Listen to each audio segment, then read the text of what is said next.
Welcome back to my channel, and this is a series on the retrograde season 2022. This is the third video in a series of, I don't quite know how many they're going to be. I'm not just looking at what's happening with the retrograde period, but actually taking a deeper dive into the outer planets to take a look at their whole cycle. So if you haven't had a chance to watch the first couple of videos, here's the playlist with the first couple of ones, and you can come back to this playlist as more and more of them are released so that you can see the whole series. And today we're going to talk about Saturn. Okay, let's go ahead and get started.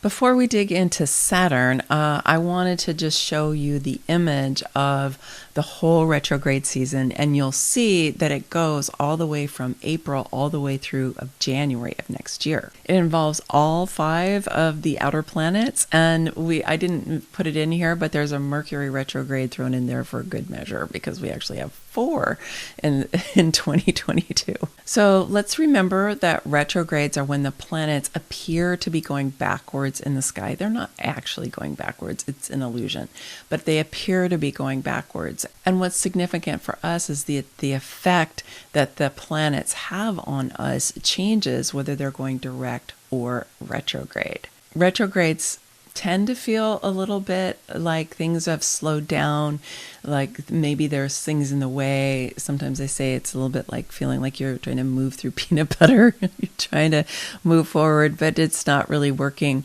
But what's really beneficial is when you go back and you take a look at whatever it is that the planet is lighting up, you go back and dig in before. And this is going to be really important for the Saturn cycle because it's a very interesting cycle. So first, let's talk about Saturn. I think for a lot of us, Saturn is a kind of mysterious planet because it has all those rings, right? It's just one of those things that you look at and it's like, wow, what is going on there? It's just like super cool in terms of it, the physical planet, right? But in terms of its effect on us, I think Saturn a lot of times gets a bad rap, especially in astrology, but also sometimes in human design, because people see it as like the taskmaster or the disciplinarian. It's kind of associated with the critical or punishing father, right? But Saturn doesn't have to be that way at all. I mean, Saturn is the great teacher. Saturn is here to help us develop discipline in a positive sense. What I like to think of as devotion. It's here to help us learn incrementally whatever it is that Saturn is wanting us to learn. Saturn gives us structure. And back when I was doing a lot of business coaching, one of the things I used to say all the time is structure creates freedom. When you don't have structure, you can't build. Right? When you build things, you have structure to them. They have form. And so Saturn helps us to develop our relationship with form and with structure and with positive discipline. I know during my first Saturn return, which is supposed to be one of those times, it's about 28, 29, when sometimes everything can just be taken away, which is what Saturn does when you're not doing your Saturn work. He can just burn away whatever it is that is in your way to get you to do that. And sometimes it means relationships fall apart, or you lose a job, or you lose a home, or whatever. But for me, during my first Saturn return, I was in graduate school and I was doing my Saturn work. I was every single day learning my craft, right? And so I didn't have that kind of cataclysmic first Saturn return that sometimes people have. My second one was a little bit more like that, but not so much. But anyway, so yes, Saturn can do that. Saturn can take things away from you if you're not paying attention to whatever it is he's saying that you should be paying attention to.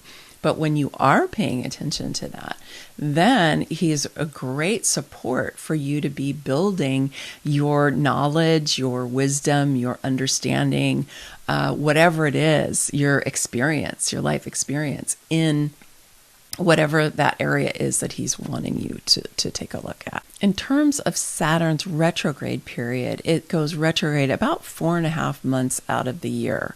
And it does this year. And it starts in early June on the 5th, and then it's going to end in October on the 22nd. The complete Saturn cycle is actually much longer than this. Rather than 4.5 months, it's actually 10 months long. And it started in May when Saturn entered the gate 30. Then it retrogrades in the gate 30. So it entered into the 30, and then it's going to move back through the 30. It retrogrades the beginning of June. And then it's going to keep going backwards into the gate 49, starting in July. And then in early October, it's going to retrograde back into the gate 13 until it turns direct on the 23rd of October. And then it's going to start going forward again through the 13. In November, it's going to start going through the 49. And then it's going to go through the 30 starting in January of next year, all the way until early March, when it pops out of the 30 into the gate 55.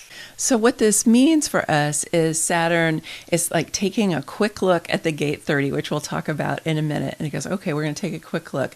And then we're going to go back and we're going to dig into maybe our past. We're going to dig into our previous experience with the energy of the gate 30. And then we're going to do the same thing with the gate 49. We're going to go back into the 49 and dig into what we've experienced about it in the past. And then it's going to do the same thing with the 13. And then it's going to turn around, it's going to go forward all the way back through with having done this review process. Oh, there could be a review, it could be a renovation, it could be a regeneration that's happening during these retrograde periods. So we've already kind of looked at things, maybe shored some things up, maybe healed some things, taken care of some things, and now we're going to go forward through them again with a fresh look. So when all you do is look at the retrograde period, it doesn't give you that kind of complete picture about what's happening with that outer planet, which is why I wanted to offer this to you. Okay, so let's talk about the gates. So the first gate up, the gate 30, is on the emotional solar plexus. So it is emotional energy. And in the I Ching, it's known as clinging fire. And in traditional human design, it's known as desire. And in quantum human design, it's known as passion. So obviously, there's a lot of fire here. We say that this is the most intense gate in the whole chart. And it's not just intensity for intensity's sake. It really is about passion. It really is about desire. But it's a clinging fire. So it's the energy to be able to stick with something for long enough in order for it to come to fruition, because its mate is the 41, which is on the root, which is the gate of fantasy in traditional human design, or the gate of imagination in quantum human design. So it's about being able to have the fire that's needed to be holding on to whatever it is that we're imagining, that we're really longing for, so that it can come into form.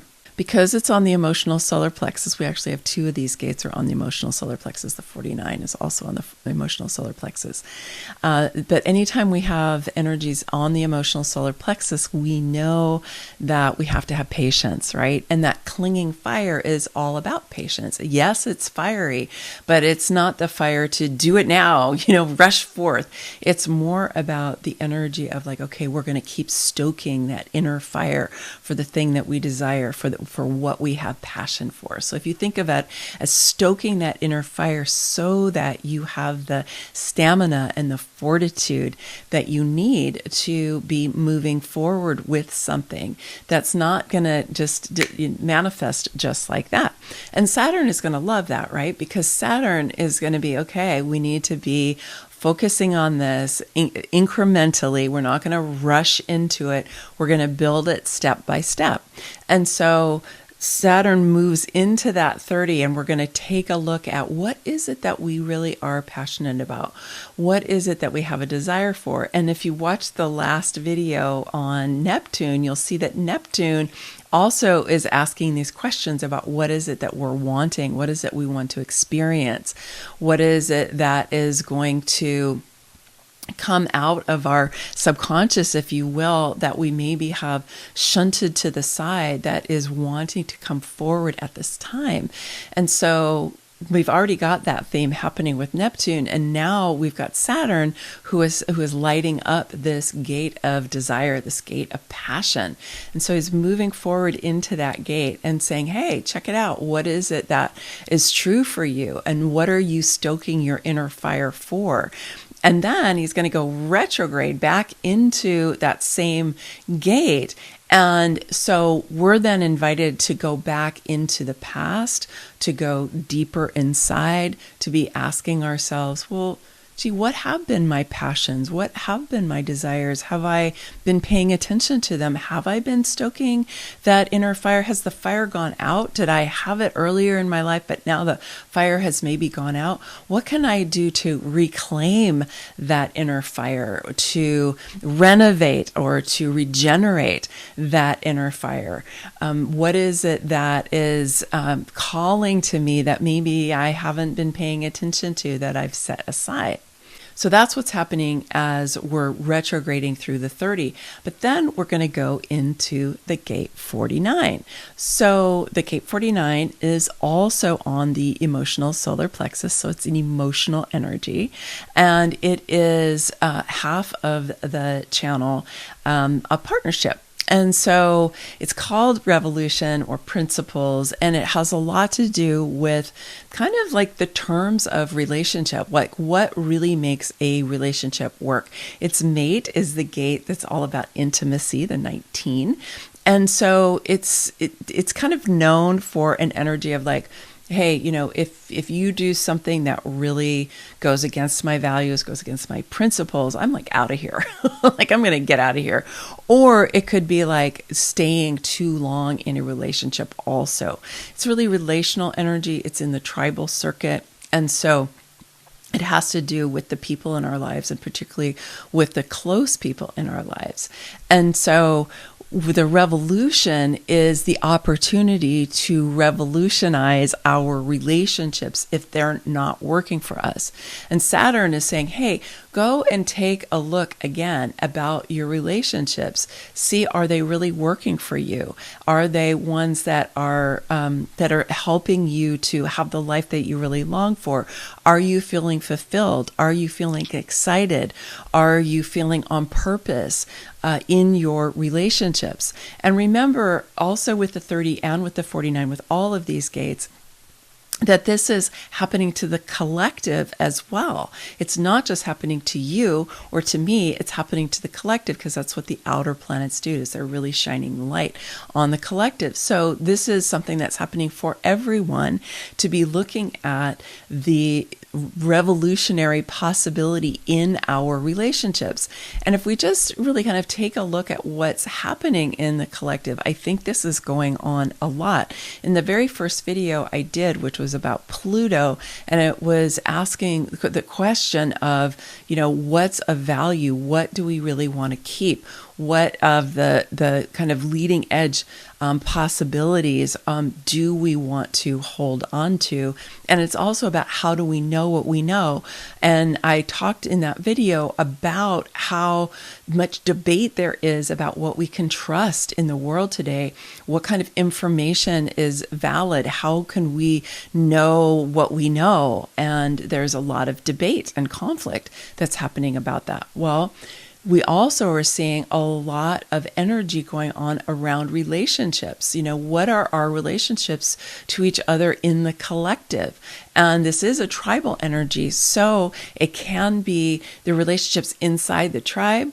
But it can also be ways that the energy between the tribes is happening. And I think we're seeing that going on a lot in the collective in terms of debates that are going on inside of tribes, and also kind of looking back and forth between the tribes, and what are those relationships? What are the principles? What are the values upon which we base our relationships, upon which we base our tribes? And if we think about, just having come in through that 30, what are the passions? What are the inner fire that we've had for our principles and for our relationships?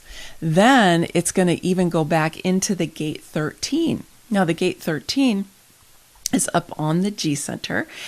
So it's not emotional energy the same way, although it is a love energy, because the G center is what we think of as the heart chakra, really. I mean, the will center is technically, according to the story of human design, part of the heart chakra, but it's a very different energy. It's not the love energy, it's the willpower energy, kind of the courage energy of the heart. Whereas the G center is the love. It's love, lovability, identity, and direction. So it's also partly about how we know who we are. And it's a storytelling gate, okay? It's called the listener in traditional human design, and narrative in quantum human design. The reason it's called the listener is people who have this defined in their charts, a lot of times people want to come and tell them their stories. They want to confess to them. They want to tell them things that maybe they've never told anybody else. And the task of this gate, if you will, is to be able to receive those stories and to tell them in a way that is honoring of the stories that they've received, but so that they are helpful for all of us, because this is in the sensing circuit, and so this is collective energy. It's part of the collective, so it's stories for the collective. So we're going back over the stories that the collective has told about our identity, about our direction in life, about what's lovable or not, right? And I think that that's really going on in the collective right now. If you think about the debates that are going on about which stories are true, right? We had the whole fake news thing, what is true, what is not true. And so we're looking at that right now, and Saturn is saying, hey, really take another look at this, because we need to be incrementally really looking at and developing a discipline around knowing what our stories mean, knowing what the stories individually for us, also in our tribes, and also in the collective. And we need to be paying a lot of attention to this, because Saturn really wants us to focus on the thing that he's lighting up. And when we do, then he gives us the ability to really learn a lot, because Saturn's the great teacher, right? So he's like, you need to learn about the stories that have been told in the past about the collective and our identity. And so my question for you is, what are the stories that you have been told and the stories that you've kind of incorporated to become part of your own identity, and about who you are, about what the collective is, and how do you feel about those stories now? Because you can renovate those stories, right? You can review them, you can renovate them, you can regenerate them, you can reclaim them. If there are earlier ones that you lost, right, you can reclaim them and you can start telling them again. So then Saturn's going to turn around and going to move forward through the gate 13. And as it's moving forward, there's the possibility for telling a new story, because you've already gone back and reviewed it. You've reclaimed something that you may have lost in the past. You may have renovated it or regenerated it in some way. So that's that process. And now you've got that foundation. You can move forward again, building incrementally to tell a new story about the collective that is beneficial to all of us. You've got this discipline around telling stories that are really helpful for the greater well-being of humanity, for the collective, and I would even say for the new world and for the earth and for all of, the beings who live on the earth, because that's truly part of the collective as well. It's not just the collective of humanity, it's collective of our whole world. So you get this opportunity to tell a new story, and as you're doing that, then you're going to go into the gate 49, moving forward through that gate of principles and revolution.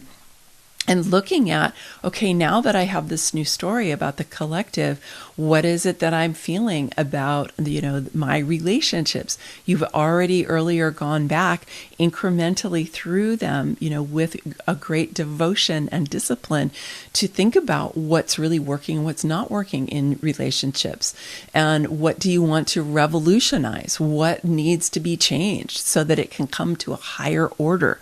What needs to be let go of? Because here, Saturn again is going to be burning away the things that are no longer serving, that are no longer working for us, right? It's going to burn away the old stories. It's going to burn away the old relationships or aspects of the relationships that are in our way of being able to move forward into the new world that we are really tasked with creating, right? And so Saturn is an ally here to be really burning those things away, but then also to be building the new relationships, to be bringing in the revolutionary new possibilities in relationship and in the tribal relationships as well as the more intimate relationships, right?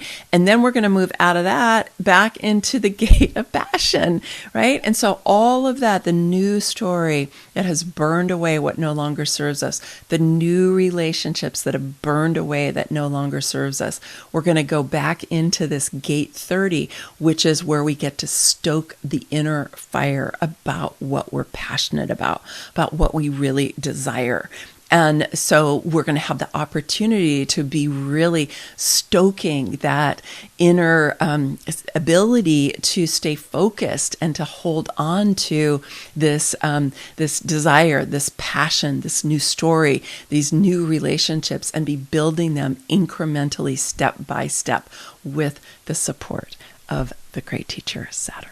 So my invitation to you is to be using this Saturn cycle to be getting back in touch with that true desire that you have, that what it is that you're passionate about, to take a look at your relationships and see what's working for you and what's not, to be looking at what's going on in the collective and seeing how that's happening and how do you fit into that. And then also what stories have worked for you, what stories haven't worked for you? What stories do you see being debated in the collective? I mean, we've got huge debates about understanding our history, for example. I talked about that in the video on Pluto, right? We see a lot of debates going on about our history, whether, people who really feel like the march of civilization has been an unmitigated benefit to humanity, and those of us who really see colonialism and imperialism as having a big shadow that has exploited people on the earth in really pretty detrimental ways, right? These are very different stories about what have happened over the last few thousand years. And so what's your place in that? What's the story that matters to you? And how will that really fuel your relationships? And how will it fuel your inner passion so that you can be moving forward into your life, making the contribution that you came here to make with the support of Saturn? Saturn's a very, very powerful ally, and I encourage you to learn how to do a beautiful dance with Saturn, because when you do, you'll find that he's actually a great friend. Okay, many blessings, much love. Bye for now.